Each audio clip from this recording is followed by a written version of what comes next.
These parenting videos are meant to instruct, give practical advice, and entertain. So please share them with your friends. And don't worry, we're going to handle those serious topics with real class. Thanks for watching Dougie's Fresh Parenting Tips on Tape. Hit it!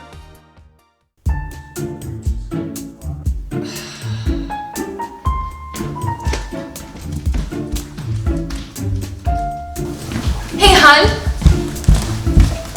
I've been noticing the kids haven't been making their beds. Pastor did say that we are the biggest influence in our kids' lives. So... Oh, influencer. I got it. Mom, how did you get on my For You page? Alright, what I'm going to do today is show you a step-by-step basic tutorial on how to make a bed. First, you get everything off of the bed that doesn't belong on the bed. Then, you take the blankets and you throw them up.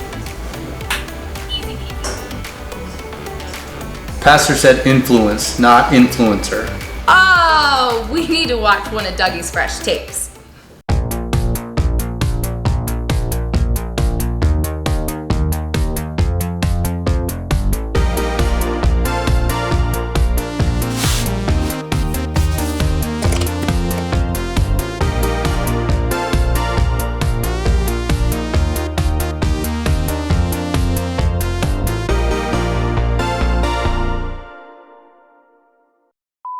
Hey parents, Dougie here with my fresh parenting tip, and today we're talking about influence and how you are the biggest influence in your kid's life. Even though you might not feel like it, there's tons of influencers out there in the world trying to get your kids to wear certain things and drink certain sodas and go certain places and wear certain clothes. But just remember, you are the biggest influence in your kid's life. For years and years and years, I've been seeing studies come out over and over again, and they always say the same thing. Mom and Dad, you are the biggest influence in your kid's life. So I just want you to know that and to understand that, even though it might not feel like it sometimes. Sometimes this might happen.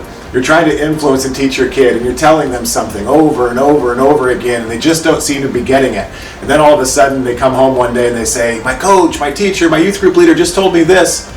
And your kid understands it, and you see the light bulb go off in their eyes. But you think to yourself, I've been telling you that for the same thing over and over and over again for the past few months and the past couple of years, and now it's somebody else who has actually influenced my kid to change and to learn something. But just realize, if you hadn't been priming your kid's heart and their ears to hear the truth that you're pouring into them, when they hear it for that final time from a coach or a teacher or a youth group leader, if you haven't been pouring into your kids, if you haven't been the influence, then they're not going to hear what that coach says or what that youth group leader says.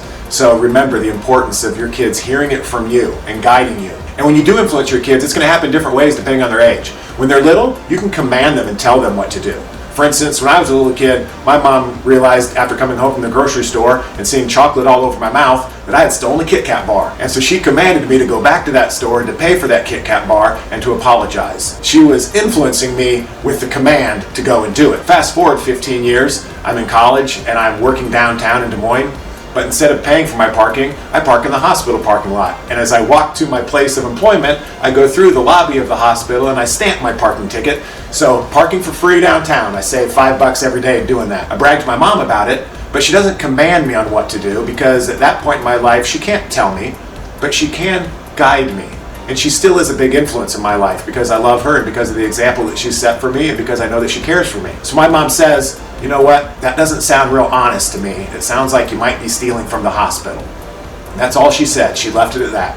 She didn't command me on what to do because of my age, but she did influence me because she was guiding me and because I care about what she has to say. So depending on the age of your kids, it's going to depend on how you influence them, whether it's by commanding or as they hit their teenage years, it's a little bit more guiding, which can be scary, but those are some great ways to be the influence in your kid's life. Something else my mom utilized was the fact that she was an example to me. She didn't destroy her influence by hypocrisy. Recently, I was reading from somebody who had found that a lot of kids start stepping away from the church and the faith when they get older because of the hypocrisy they see in their family, and especially in their parents. So maybe their parents are talking about being honest, but their kids see them being dishonest in some of their business decisions. Or they hear their parents talk about it's not good to cuss or to say the Lord's name in vain, but yet they see their parents doing that same thing. Or they hear their parents talking about sharing, but they never see their parents actually giving or sharing of their time or their money. So it's really important for us to keep our influence by being that true example to our kids. And there's also this natural connection that I think God has built into the family, where yes, the parents are the leaders of the family, we are in control,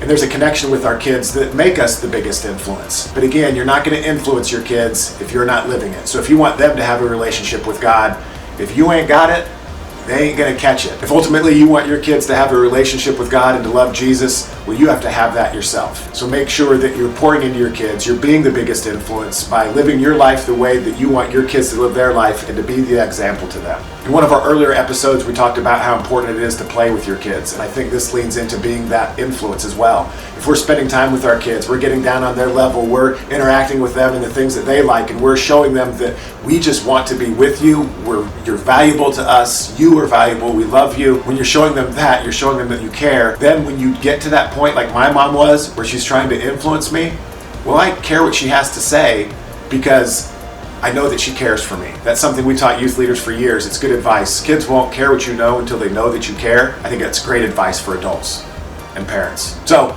that's my fresh parenting tip on how to be the biggest influence. Go get 'em, Mom. Go get 'em, Dad.